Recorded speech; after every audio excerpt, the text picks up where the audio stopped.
안녕하십니까? 고린도후서 26번째 시간, 복음의 빛이 드러나는 신앙, 복음의 빛이 드러나는 신앙이라는 제목으로 하나님 말씀 증거하도록 하겠습니다. 본문의 말씀 고린도후서 4장 3절부터 있는 말씀 함께 읽습니다. 만일 우리 복음이 가리웠으면 망하는 자들에게 가리운 것이라. 그 중에 이 세상 신이 믿지 아니하는 자들의 마음을 혼미케 하여 그리스도의 영광의 복음의 광채가 비치지 못하게 하매니 그리스도는 하나님의 형상이니라. 우리가 우리를 전파하는 것이 아니라 오직 그리스도 예수의 주 되신 것과 또 예수를 위하여 우리가 너희 종된 것을 전파함이라. 복음을 듣지만 듣고 깨닫지 못하며 복음을 받아들이지 못하는 자들이 있습니다. 바울은 그들을 망하는 자들이라고 말하고 있습니다. 복음을 거절할 만큼의 완고함이 누구에게나 있을 수 있습니다. 품행이 착한 사람일지라도, 그리고 사회적으로나 도덕적으로 정직한 사람이라 하더라도 복음을 거절하는 완고함은 누구에게나 가능한 것입니다. 우리는 살아가며 참 착한 사람이고 모든 일에 순종적이지만 교회에 나가는 것이나 성경을 받아들이는 것에는 이상하리만큼 완고한 사람을 볼 때가 있습니다. 그리고 성도들 중에서도 교회에서도 착하고 좋은 사람이라고 평가받지만 어떤 면에서는 완고함을 가지는 성도들을 볼 때가 있을 것입니다. 이처럼 복음에 대하여 가리워진 반응을 하는 자들을 바울은 망하는 자들이라고 말하며 속히 그 속에서 나오기를 원하고 있는 것입니다. 오늘은 우리 안에 복음이 가리워지지 않기 위해 고난이 있을지라도 빛을 전하는 인생을 살기 위해 어떻게 해야 할지 바울의 삶의 고백을 통하여 함께 살펴보도록 하겠습니다. 첫 번째는 마음을 혼미케 하는 일에서 벗어나야 합니다. 4절입니다. 그 중에 이 세상 신이 믿지 아니하는 자들의 마음을 혼미케 하여 그리스도의 영광의 복음의 광채가 비추지 못하게 함이니.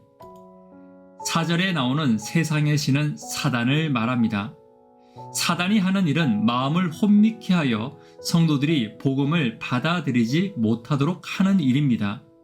사단은 원래 교만한 마음을 품은 존재입니다. 그러므로 사단은 계속 같은 교만을 성도들의 마음에 심어주고 성도들을 타락시키고 있는 것입니다. 그리고 처음부터 믿음이 없는 자들은 성도가 되지 못하도록 그들의 마음 가운데 복음에 대하여 교만한 마음을 주고 있는 것입니다. 결국 사단이 우리에게 지금도 하는 일은 우리의 마음을 교만으로 혼미하게 하는 일인 것입니다. 성도들로 하여금 복음을 듣지만 내가 경험한 것을 먼저 생각나게 하고 내가 아는 것으로 복음을 풀이하고자 하는 마음을 갖게 하는 것입니다. 이것이 사단이 주는 교만입니다. 예수님 당시의 유대인들 역시 이 교만함으로 그들의 마음이 혼미해지고 그들의 인생이 망하는 길로 들어서게 된 것입니다. 오늘 우리의 마음에는 교만이라는 혼미함이 없는지 살펴보아야 합니다. 복음이 내 속에 들어올 때 교만이 아닌 겸손으로 받아들이는 저와 여러분 되기를 간절히 바랍니다. 두 번째는 그리스도를 통해 하나님을 발견해야 합니다. 4절 후반부입니다. 그리스도의 영광의 복음의 광채가 비치지 못하게 하미니 그리스도는 하나님의 형상이니라. 복음은 예수님 그 자체입니다. 그리고 우리는 예수님을 통해 하나님을 발견하게 될 것입니다. 사단으로 인해 온 우주에 오해되어 전파된 하나님의 사랑과 공의를 예수님을 통해 우리는 바로 알게 되는 것입니다. 그러나 사단은 성도들이 이것을 바로 알 때 자신의 교만과 잘못과 정체가 드러나게 되는 것이므로 이 일을 방해하고 있는 것입니다. 예수님이 드러나지 않아야 사단은 유리합니다. 교회도 예수님이 드러나지 않아야 부흥하지 않으며 성도들이 예수님을 발견하지 못해야 변화되지 못하는 것입니다. 그러므로 사단은 교회에서 예수님의 모습을 감추며 성도들의 생각과 삶에서 예수님을 점점 더 멀어지게 하는 것이 사단의 가장 큰 노력이 되는 것입니다. 오늘 교회가 다시 예수님으로 돌아가게 되기를 간절히 바랍니다. 성도들이 다시 예수님을 찾게 되기를 간절히 바랍니다. 그리고 나를 통해 하나님의 오해된 품성과 하나님의 오해된 사랑이 바로 세워지는 저와 여러분 되기를 간절히 바랍니다. 세 번째는 기준이 흔들리지 않아야 합니다. 5절입니다. 우리가 우리를 전파하는 것이 아니라 오직 그리스도 예수의 주 되신 것과 또 예수를 위하여 우리가 너희의 종된 것을 전파함이라. 바울은 끊임없이 고난을 당했습니다. 사단은 계속해서 바울을 공격하고 흔들었습니다. 바꾸어 말하면 사단이 계속 바울을 공격한 것은 바울의 복음의 기준이 흔들리지 않았기 때문입니다. 아마도 바울의 복음의 기준이 흔들리고 그가 예수님을 포기했다면 마귀는 결코 바울을 계속 공격하지 않았을 것입니다. 그렇다면 바울이 흔들리지 않았던 이유는 무엇입니까? 오직 바울이 전하는 것과 바울이 따라가는 것이 예수님이었기 때문이고 바울은 오직 예수 그리스도의 종이었기 때문입니다. 종은 주인의 말 외에는 누구의 말도 듣지 않습니다. 이것이 충성된 종의 모습이며 바울은 그리스도의 충성된 종이었습니다. 바울이 고난을 당하든 복음에 실패하든 이 사실은 그에게 결코 변하지 않았습니다.